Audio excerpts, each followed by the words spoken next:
So this is going to be for my in-person guys.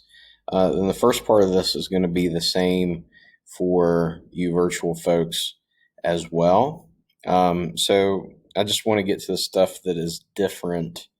Or I want to get to the stuff, rather, I'm sorry. I want to get to the stuff that's the same first. And then whenever I get to the stuff that's different for you virtual folks, I'll tell you so that you can stop watching. Okay?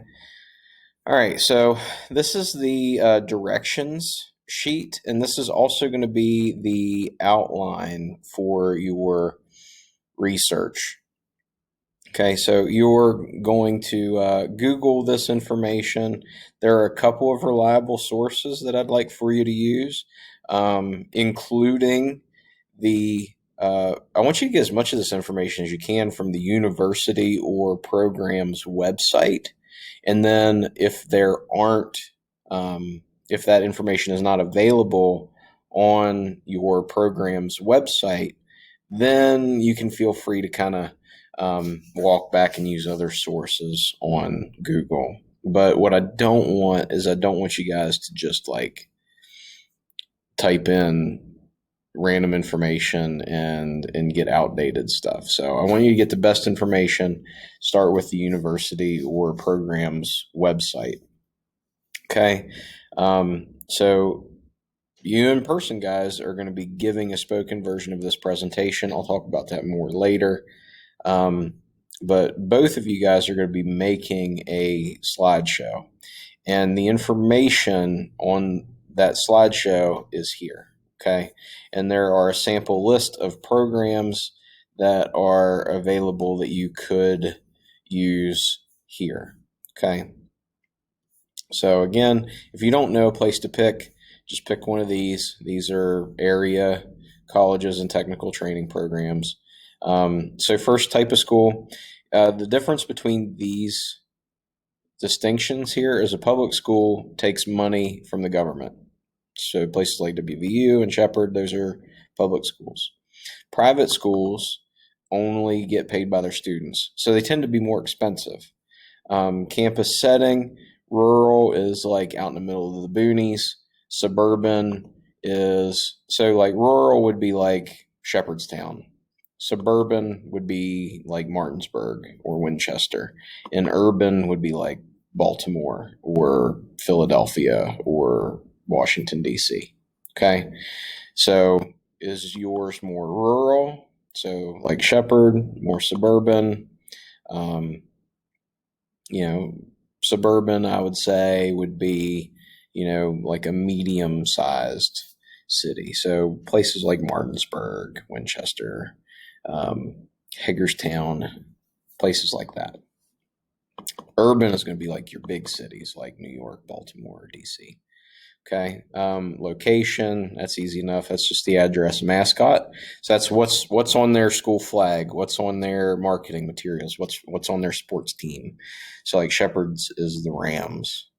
Student body demographics, that's just going to be like what percentage of their student body is white or non-white, what percentage is male or female, what percentage are college age or non-traditional students, total number of students in attendance.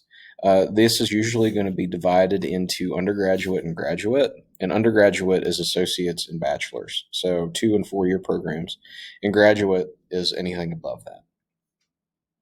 On campus housing, that is going to be your room and board. So, how college costs work is you pay tuition, and then you pay room and board, and then you pay your books, and then you have a meal plan.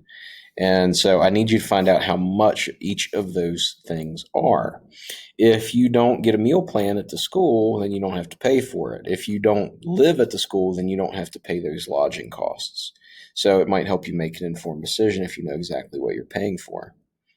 Now, if you're doing something like the military, obviously you're not going to have these fees. So what I would like for you to talk about instead is the GI Bill, the financial aid, the programs that they offer you. So like you would get VA health care and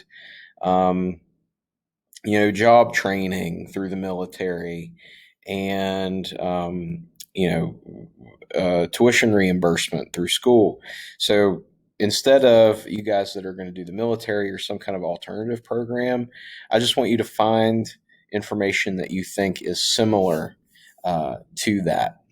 So the example that I just gave was for the military, but you could do this for things like, let's say I wanted to get CDLs and become a truck driver. How much does it cost to get that license? How much do truck drivers make? How far away and for how long do truck drivers work? Do they have to pay for their truck? Do they have to pay for their insurance? What kind of tests do they have to take? Right? That's the kind of information that I'm looking for if you're not choosing a university. So just try to find something that substitutes really well for that information and then include it here instead. Okay. And degrees offered. So again, if you're doing a certificate, you're not going to have this. Associates, bachelor's, master's, doctorates. So not all universities offer doctorate degrees. Not all colleges offer master's degrees. Typically, if it's a community college, it's not going to offer these two, but they're going to offer a lot of these, right? So just keep that in mind. And then their majors offered. A major is your program of study. So what programs of study do they offer?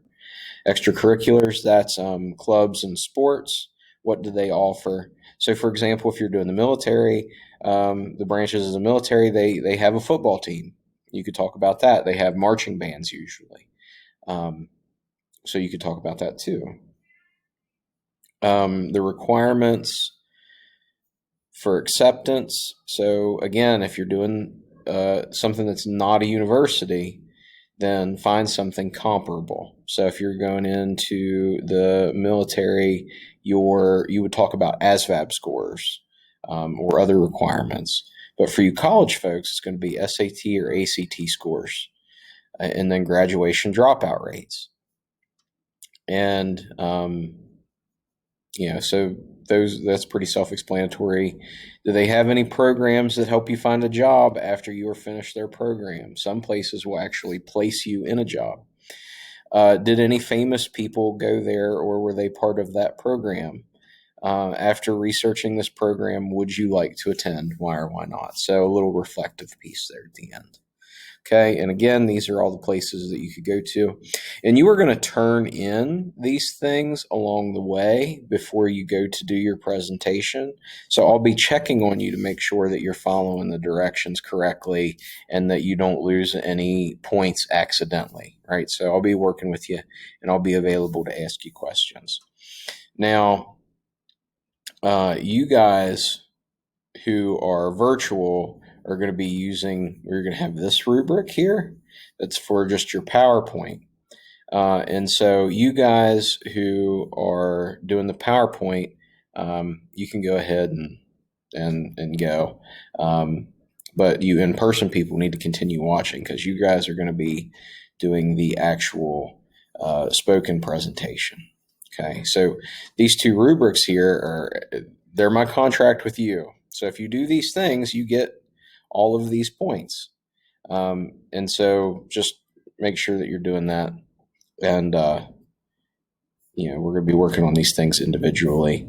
So please let me know if you need help. And again, once you start doing these, I will be able to check on you before you turn your work in. And I'll be able to peek in on your documents and make comments. So if you have any questions, I can check your work and review it and let you know if I think there's anything you need to change. Okay, just a reminder, there's going to be directions for videos on the other parts of this assignment, so please watch those and check with me if you have any questions.